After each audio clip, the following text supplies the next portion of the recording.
Volví del extranjero sin avisar para sorprender a mi abuelo, pero lo hallé solo y muriendo en la UCI. Mi familia estaba de fiesta en Tulum con mi dinero. Así que cancelé todas sus tarjetas. Si aún no estás suscrito al canal, haz clic en el botón de suscripción y activa la campanita para no perderte ninguna de nuestras historias. Tu apoyo significa todo para nosotros.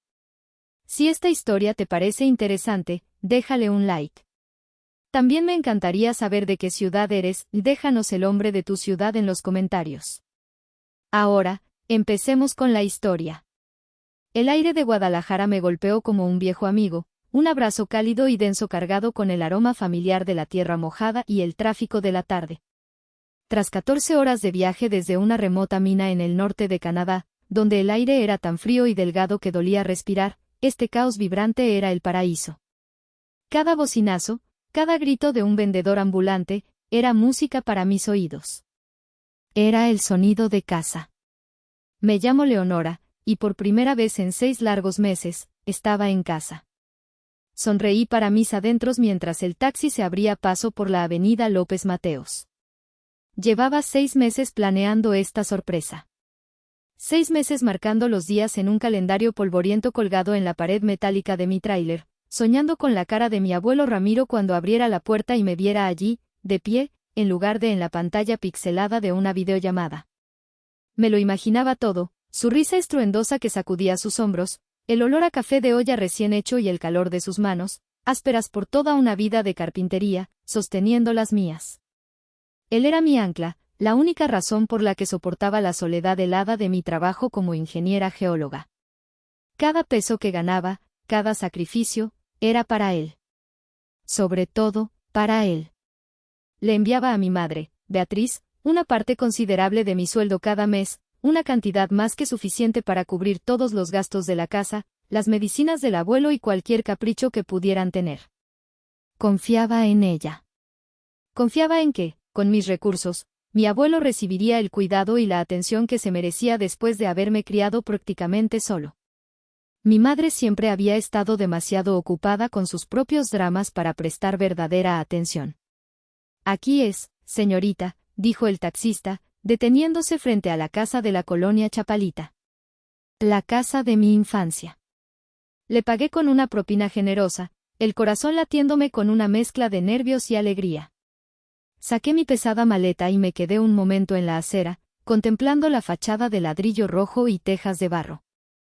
Y fue entonces cuando la primera nota discordante sonó en mi sinfonía de regreso a casa. El jardín, que mi abuelo Ramiro cuidaba con un orgullo casi religioso, estaba descuidado. Sus amados rosales, normalmente podados a la perfección, lucían mustios y con algunas hojas amarillentas. La hierba había crecido de forma desigual y un par de dientes de león asomaban desafiantes junto al sendero de piedra. El buzón, junto a la puerta de hierro forjado, estaba atiborrado de correspondencia y folletos publicitarios, algunos descoloridos por el sol y húmedos por el sereno. Fruncí el ceño.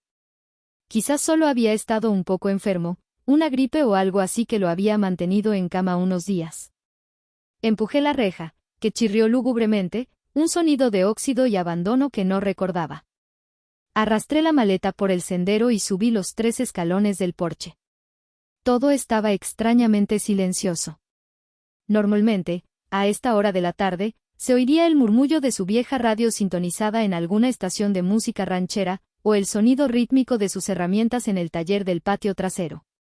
Hoy, nada. Solo el zumbido lejano de la ciudad y el canto de un pájaro solitario en el árbol de jacaranda.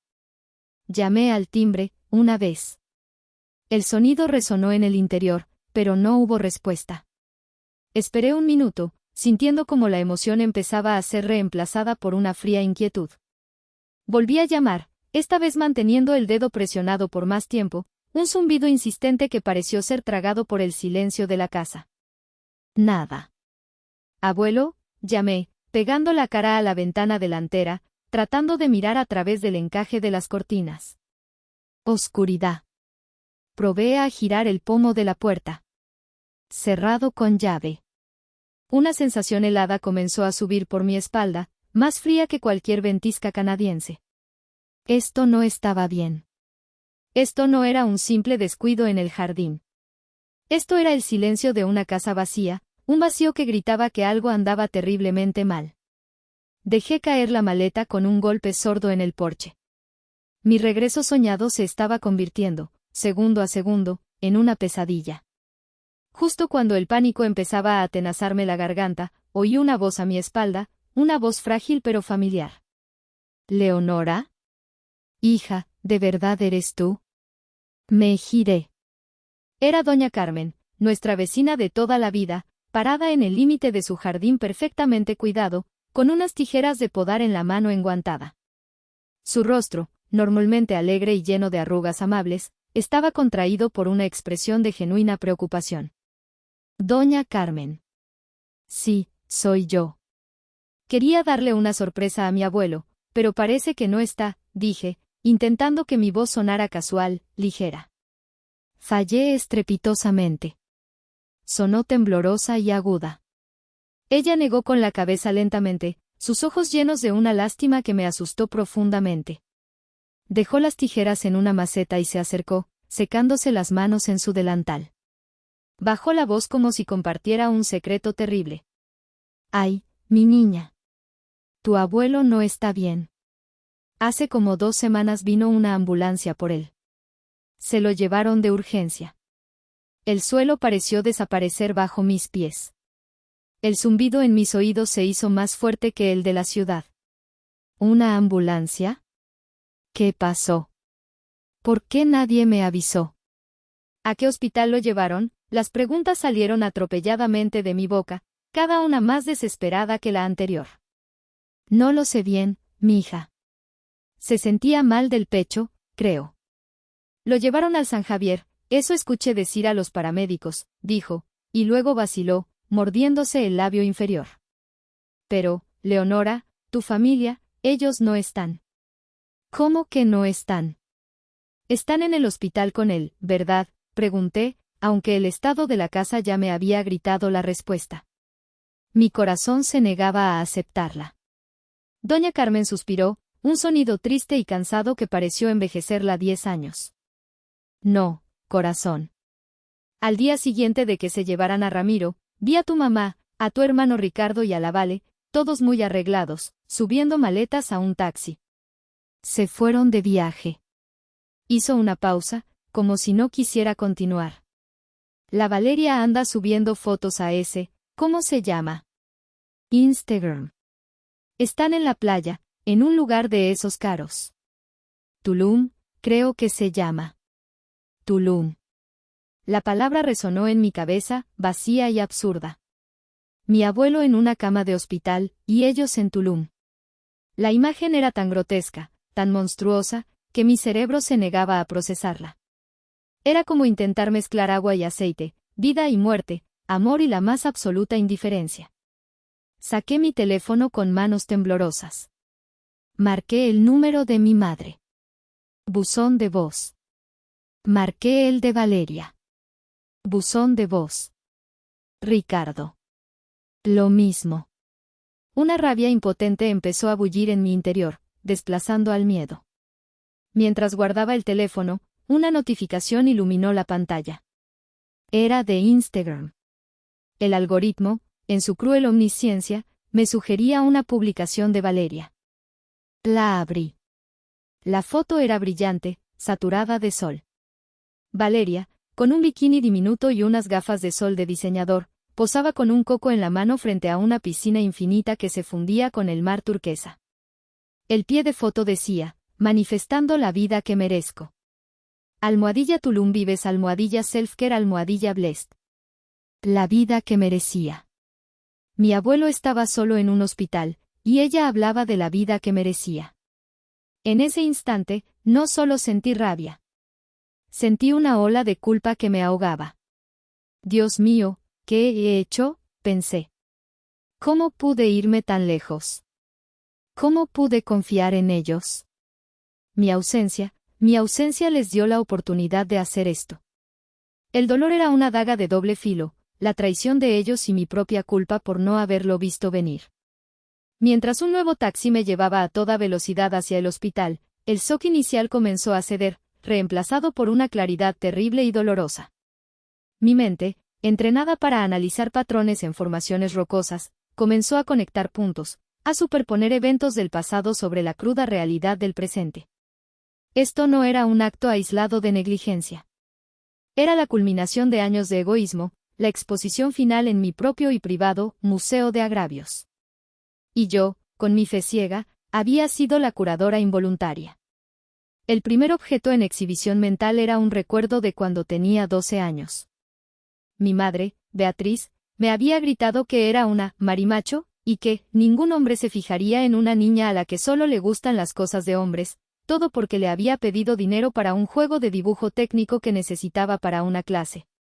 Lloré en mi habitación, no tanto por el juego, sino por sus palabras. Esa noche, mi abuelo Ramiro entró de puntillas. Puso sobre mi cama el mejor estuche de dibujo técnico de la tienda, con escuadras de metal, un compás de precisión y lápices de todas las durezas. No dejes que nadie te diga que no puedes construir tu propio mundo, mi ingeniera, me susurró. Ese estuche no solo me dio las herramientas para mi futura carrera, y me dio el permiso para ser yo misma. Fue el primer ladrillo del muro que construí entre la crueldad de mi madre y mi propio valor. Luego, la galería mental avanzó en el tiempo, mostrando una pieza más reciente y dolorosa, el implante dental fantasma. Hacía un año, mi abuelo me había confesado con vergüenza que le costaba masticar. Sin dudarlo, transferí 20,000 pesos a la cuenta conjunta, específicamente para eso. 2 semanas después, al preguntar, mi madre me dijo, «Ay, hija, tu abuelo es muy terco. Dijo que ya está viejo para esas vanidades». El dinero, convenientemente, se había reinvertido en un retiro de sanación espiritual para Valeria. La pobre estaba tan estresada, fue la justificación de mi madre. En ese momento, lo dejé pasar. Creí su mentira. La culpa me consumió, pensando que no había insistido lo suficiente. Finalmente, la pieza central de la colección, los emprendimientos de Ricardo. Mi hermano mayor, un hombre de 35 años con la madurez emocional de un adolescente. Cada 6 meses tenía una nueva idea millonaria. La última vez, mi abuelo, con el corazón en la mano, tuvo que usar parte de sus ahorros para pagar una deuda de juego de Ricardo, para que no le hicieran nada malo. Cuando me enteré, llamé furiosa a mi madre. Su respuesta fue helada: «Tú no estás aquí, Leonora. No entiendes las presiones del día a día. Es fácil juzgar desde tu torre de marfil en Canadá. Estas no eran simples anécdotas. Eran patrones. Un sistema familiar donde yo era la proveedora anónima, mi abuelo el ancla emocional que daban por sentado, y ellos, los parásitos que se alimentaban de ambos. Y mi sentimiento de culpa, mi necesidad de compensar mi ausencia física con dinero, había sido el combustible que mantenía esa maquinaria en funcionamiento. El taxi frenó bruscamente frente a la entrada de urgencias. La culpa que había sentido en casa de doña Carmen se transformó. Ya no era una culpa paralizante. Se convirtió en una furia fría y afilada. Me di cuenta de que no solo era víctima de su manipulación, sino que mi ceguera me había hecho cómplice de su negligencia. Y esa furia, esa terrible mezcla de rabia y remordimiento, era el arma que iba a usar. Ya no había espacio para la duda. El aire acondicionado del hospital era un golpe gélido que contrastaba con el calor de la calle y el fuego que sentía por dentro. El olor a antiséptico y enfermedad me revolvió el estómago. En la recepción de la unidad de cuidados intensivos, una enfermera mayor, de nombre Clara en su gafete, me miró con ojos cansados pero amables. «Busco a Ramiro Aguilar», dije, mi voz sonando más firme de lo que me sentía. Ella revisó su lista. «Aguilar, sí. Habitación 305. Ha estado estable, pero muy débil. Apenas consciente», me susurró, y luego añadió con una suavidad que casi me rompe: «Qué bueno que ya llegó alguien de su familia». Estábamos preocupados. Cada palabra era un golpe. Seguí sus indicaciones por el pasillo, un corredor de un blanco estéril donde el único sonido era el pitido rítmico de las máquinas y el suave murmullo de las conversaciones profesionales. La puerta de la 305 estaba entreabierta. Me detuve un segundo, respiré hondo y entré. Nada me podría haber preparado para lo que vi. El hombre en la cama era una versión frágil y disminuida de mi abuelo. Su piel, normalmente bronceada por el sol del jardín, tenía un tono ceroso y pálido, casi translúcido. Un enjambre de tubos y cables lo conectaba a las máquinas que pitaban a su alrededor, monitoreando los restos de su vida. Pero fue el pequeño detalle lo que me destrozó el alma. Sus manos. Sus fuertes manos de carpintero, que podían crear maravillas con un trozo de madera, estaban descuidadas. Las uñas estaban largas y con una media luna de suciedad debajo. Para un hombre que creía que la limpieza y el orden eran un imperativo moral, que se afeitaba cada mañana aunque no fuera a salir de casa, esto era la máxima indignidad.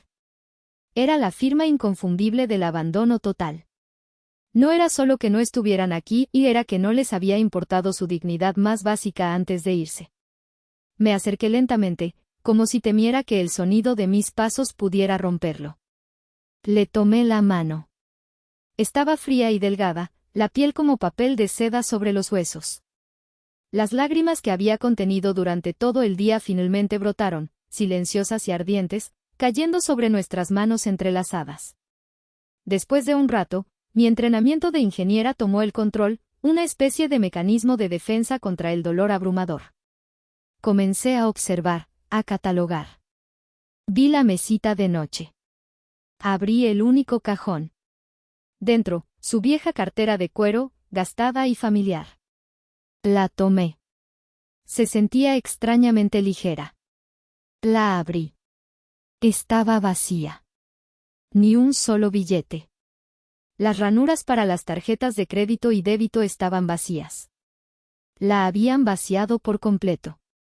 Lo único que quedaba, metido en el compartimento de plástico para la identificación, era su vieja licencia de conducir, y detrás de ella, una pequeña foto descolorida, doblada en las esquinas. Era yo, a los 5 años, con un vestido que él me había cosido y una sonrisa chimuela. La foto estaba gastada en los bordes, arrugada por años de estar ahí. Le habían quitado su dinero, su independencia, su capacidad de comprar un periódico o un café. Habían borrado su identidad financiera, pero habían dejado la prueba de lo que realmente importaba, el recuerdo de la única persona que, ahora me daba cuenta, realmente lo amaba. No fue un descuido. Fue un acto de una crueldad simbólica y profunda. Acaricié su frente. Su piel era fría. Ya estoy aquí, abuelo, susurré en su oído, mi voz quebrada. Tú me enseñaste a construir. Me enseñaste a leer planos y a entender estructuras. Ahora voy a usar todo eso. Voy a desmantelar lo que ellos hicieron. Pieza por pieza.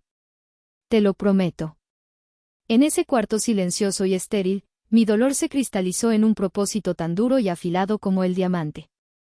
Salí al pasillo, buscando un lugar donde respirar, donde el pitido de las máquinas no taladrara mi cerebro. Mi teléfono vibró. Era una videollamada de mi madre. La acepté, la rabia convirtiéndose en un hielo afilado en mis venas. La cara de Beatriz llenó la pantalla, perfectamente maquillada y suavizada por algún filtro de belleza. Llevaba unas enormes gafas de sol sobre la cabeza y detrás de ella se veía el azul imposible de una piscina y el mar. Sostenía una margarita. Lenny, mi amor. Ya estás más tranquila, arrulló, como si hablara con una niña que hace un berrinche. Te juro que no es para tanto. Tu abuelo es un dramático, siempre lo ha sido. Solo busca atención. Miré su rostro sonriente, la imagen misma de la feliz ignorancia, y no dije nada. Dejé que el silencio se extendiera, un silencio pesado, acusador, que viajó desde el estéril pasillo de un hospital en Guadalajara hasta un lujoso resort en Tulum. Su sonrisa vaciló. Bueno, ¿no vas a decir nada? ¿Qué cara tan seria traes? Estoy en el hospital, mamá, dije, mi voz plana, sin emoción. Acabo de ver su cartera. Está vacía. ¿Dónde están sus tarjetas? Ay, por favor, no empieces, resopló. Las tenemos nosotros, para sus gastos. Él nos dijo que las usáramos. Además, insistió en que hiciéramos este viaje. Dijo que lo necesitábamos. En ese momento, otra cara apareció en la pantalla. Valeria, bronceada y molesta, con el cabello húmedo. «Ay, ya, Leonora, no arruines la vibra», se quejó, tomando un sorbo de su propia bebida. Luego me miró con una falsa expresión de entendimiento terapéutico. «Mira, hermana, entiendo que estés reaccionando desde un lugar de dolor, pero esta energía tan negativa que traes no es sana. Tienes que sanar tu herida de abandono en lugar de proyectarla sobre nosotros. Este viaje es precisamente para sanar la energía de la familia». La sanación de la familia. Usar esas palabras, esas ideas que había pervertido para justificar su crueldad, fue el golpe final. La última pieza de mi antiguo yo, la que todavía albergaba una minúscula esperanza de redención para ellos, se hizo polvo. Cerré los ojos un segundo. Al abrirlos, ya no era la nieta herida. Era una ingeniera frente a un fallo estructural catastrófico. Y mi trabajo era contener el daño. «Disfruten el viaje», dije, mi voz tan fría como el acero de un bisturí. Finalicé la llamada. No esperé respuesta. Inmediatamente, mi teléfono comenzó a vibrar con llamadas entrantes. Las ignoré. Mi pulgar ya se movía con una velocidad y precisión entrenadas sobre la pantalla. Abrí mi aplicación bancaria. Encontré la cuenta conjunta que ellos creían suya. Acciones de tarjeta de crédito. Bloquear temporalmente todas las tarjetas. Confirmar. Acciones de tarjeta de débito. Reportar como robada / extraviada. Confirmar. Seguridad de la cuenta. Cambiar contraseña. Nueva contraseña, Ramiro Justicia 2025. Confirmar. Transferencias. Transferir fondos desde cuenta conjunta a nueva cuenta de ahorros Leonora. Monto, máximo. Confirmar. La operación completa tomó menos de 45 segundos. En la pantalla apareció un mensaje: transacción exitosa. No fue solo una transacción. Fue una sentencia. Imaginé sus tarjetas siendo rechazadas, la confusión, la indignación, el pánico.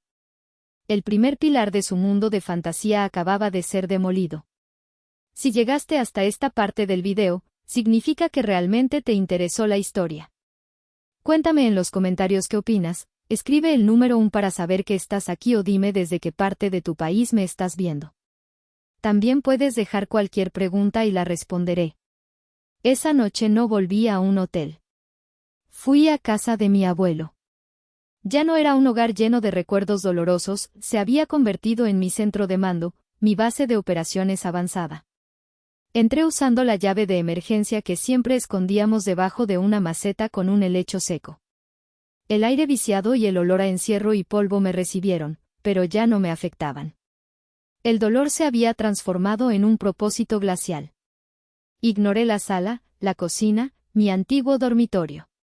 Fui directo a su pequeño estudio, una habitación atiborrada de libros de historia, manuales de carpintería y planos enrollados. Encendí la luz, barrí con el brazo una pila de periódicos viejos de su escritorio de roble y me puse a trabajar. Con la precisión de un geólogo analizando muestras de roca en busca de una veta de mineral precioso, comencé a recopilar datos. Las pilas de correo en el escritorio, las cajas de zapatos llenas de recibos, los archivadores que él mantenía con una disciplina casi militar. Cada factura, cada estado de cuenta, cada carta, era una pieza de evidencia potencial. No dormí. Impulsada por café negro y una furia metódica, pasé toda la noche escaneando y digitalizando cada documento con la cámara de mi teléfono y una aplicación de escáner. Instalé mi laptop de trabajo, un modelo reforzado diseñado para soportar condiciones extremas, sobre su viejo escritorio. Creé una nueva carpeta encriptada en mi disco duro. Dentro, construí un sistema de archivos codificado por colores, una estructura lógica para el caos de su traición. Verde, ingresos legítimos del abuelo. Amarillo, solicitudes de dinero de la familia. Rojo, gastos fraudulentos. Fue en la carpeta roja donde encontré el patrón, un sistema de fraude asquerosamente astuto. Lo llaman double dipping, extracción doble. Encontré un recibo de papel carbón de un taller mecánico. Era un pago en efectivo de 8,000 pesos por una reparación del coche de Ricardo, pagado por mi abuelo. Reconocí su firma clara al pie. Apenas una semana después, en el estado de cuenta del banco, encontré una transferencia de la cuenta conjunta, la que tenía mi dinero, a mi madre, Beatriz. La nota de la transferencia, reparación coche Ricky. Le habían hecho pagar en efectivo, y luego me habían cobrado el mismo gasto a mí, embolsándose la diferencia. Abrí una nueva hoja de cálculo de Excel. La llamé fraude-familiar, XLSX. Creé columnas, fecha, concepto, monto real, efectivo abuelo, monto fraudulento, mi dinero, diferencia, robo, y evidencia, enlace al archivo. Ingresé la primera línea. Luego otra, un curso de meditación, de Valeria que mi abuelo pagó en efectivo, y que luego fue cargado de nuevo a mi cuenta. Y otra, materiales para el jardín, que nunca se compraron. La hoja de cálculo crecía, cada celda un testimonio silencioso de su avaricia. Cada fórmula que sumaba el total del robo era un nudo más en la soga que yo misma estaba tejiendo para ellos. El caos de su engaño se estaba convirtiendo en un arma de precisión matemática en mis manos. La satisfacción que sentí no fue de alegría, sino de una justicia fría y calculada. Estaba construyendo mi caso, ladrillo a ladrillo, con la misma paciencia que mi abuelo me había enseñado a usar con la madera. A la mañana siguiente, con un expediente digital casi completo y ojeras que delataban mi noche en vela, supe que necesitaba un experto. No busqué en Google abogados de lujo. Recordé una conversación con mi abuelo, quien una vez me habló de una pequeña oficina de asistencia legal para personas de la tercera edad en el centro, un lugar que ayudaba a los viejos olvidados por sus familias. Encontré la dirección y fui directamente. Le expliqué los hechos a un voluntario, quien me escuchó con una expresión cada vez más sombría. Al final, simplemente deslizó una tarjeta de presentación sobre la mesa. Hay un abogado, dijo. Se llama Mateo Herrera. Es un perro de pelea cuando se trata de estos casos. Esto es personal para él. La oficina de Mateo Herrera no estaba en un rascacielos corporativo. Era un espacio funcional, abarrotado de libros y expedientes. Mateo era un hombre de unos 30 y tantos años, con una mirada aguda y un apretón de manos firme. Escuchó mi resumen con un escepticismo profesional, una máscara que seguramente usaba con todos los clientes que llegaban consumidos por el drama familiar. Pero cuando puse mi laptop en su escritorio, la giré hacia él y abrí el sistema de archivos codificado por colores, su actitud cambió. Vio la organización, la lógica. Luego abrí el archivo fraude-familiar, XLSX. Se inclinó hacia adelante, sus ojos recorriendo rápidamente las columnas, los montos, los enlaces a las pruebas escaneadas. Se detuvo, haciendo zoom en el recibo de la reparación del coche y la transferencia bancaria correspondiente. Se reclinó en su silla y exhaló lentamente, frotándose la cara. Dios mío, murmuró, no con sorpresa, sino con una furia cansada. Ni siquiera se molestaron en ocultarlo. Me miró, y por primera vez vi respeto genuino en sus ojos. Mi propia abuela perdió los ahorros de su vida por un tío que la veía como un cajero automático, confesó, su voz perdiendo el filo profesional por un instante. Yo era muy joven para ayudarla. Ahora no. Su profesionalismo volvió, pero cargado de una nueva intensidad. Señorita, dijo, y por primera vez me llamó por mi título. Señorita ingeniera, ellos subestimaron a la persona equivocada. Vamos a solicitar una tutela de emergencia y una orden de restricción de activos de inmediato. Y luego, los demandaremos hasta por el último centavo. Por primera vez desde que aterricé, sentí que una parte del peso sobre mis hombros se aliviaba. Ya no estaba sola en esta guerra. Tenía un aliado. La notificación del bloqueo de cuentas y la inminente demanda judicial los trajo de vuelta de Tulum más rápido que cualquier emergencia familiar. 2 días después, recibí una llamada furiosa de mi madre exigiendo verme de inmediato en el hospital. Sabía que no vendrían a ver a mi abuelo, vendrían a atacarme. Anticipando esto, le pedí a Mateo que me acompañara. No nos reunimos en el pasillo. Reservé una pequeña sala de espera privada en el hospital, un espacio neutro. Era una reunión, no una emboscada. Era un procedimiento, no una pelea a gritos. Entraron los tres. Beatriz, con el rostro contorsionado por la furia. Valeria, con una máscara de superioridad terapéutica. Ricardo, nervioso, mirando al suelo.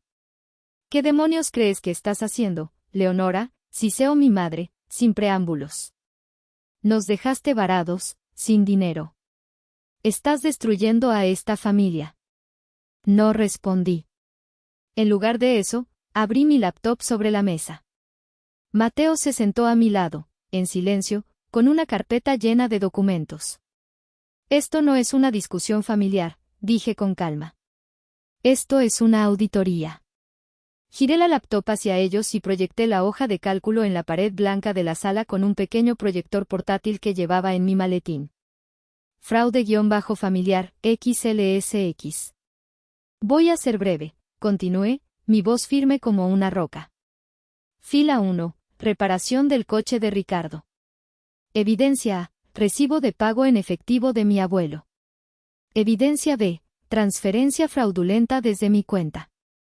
Robo total, 8,000 pesos. Sus rostros cambiaron. La furia de mi madre dio paso a la incredulidad. Fila 2, retiro de sanación de Valeria. Evidencia C de robo total, 15,000 pesos. El rostro de Valeria perdió su compostura. La máscara de gurú de bienestar se resquebrajó, revelando a la niña mimada y asustada que había debajo. Y así sucesivamente, concluí, desplazándome por las 20 líneas de la hoja de cálculo. El total, hasta ahora, asciende a 127,450 pesos. Mateo aquí presente tiene la demanda preparada por explotación financiera de un adulto vulnerable. Tienen dos opciones, aceptar un acuerdo para devolver cada centavo, o nos vemos en los tribunales, donde también enfrentarán posibles cargos penales. El silencio en la habitación era absoluto. Mi presentación fría y profesional, desprovista de gritos o lágrimas, los había desarmado por completo. Habían venido esperando un drama emocional que pudieran manipular. Encontraron un informe técnico que no podían refutar. Justo en ese momento, la puerta se abrió suavemente. Era la enfermera Clara. Su rostro era grave.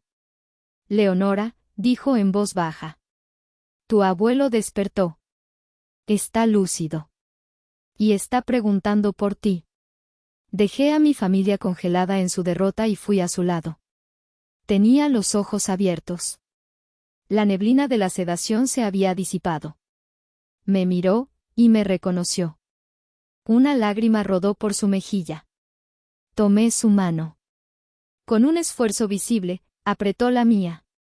Una vez. 2 veces. 3 veces. Te quiero. Le devolví el apretón, mi propia promesa silenciosa. 1, 2, 3. Yo también te quiero. Murió esa noche, en paz, mientras yo le sostenía la mano. El funeral fue pequeño y digno. Mi familia no asistió. Su ausencia fue su confesión final. Estaban doña Carmen, la enfermera Clara, y un puñado de viejos amigos carpinteros de mi abuelo. Semanas después, en la oficina de Mateo, se finalizaron los asuntos legales. Acorralados, mis familiares firmaron el acuerdo de restitución. El testamento de mi abuelo era simple, como él, su casa y sus ahorros de toda la vida eran para mí, su única nieta, Leonora.